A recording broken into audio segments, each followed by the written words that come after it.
Merong spiritual writer, instead na word na love, ang ginagamit niya yung pangalan niya.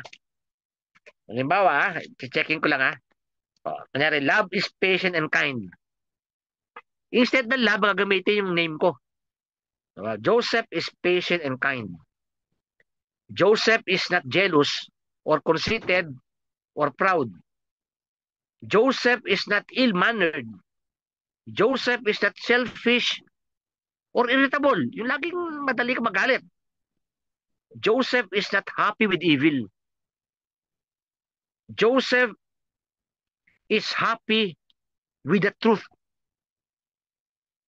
Joseph never gives up.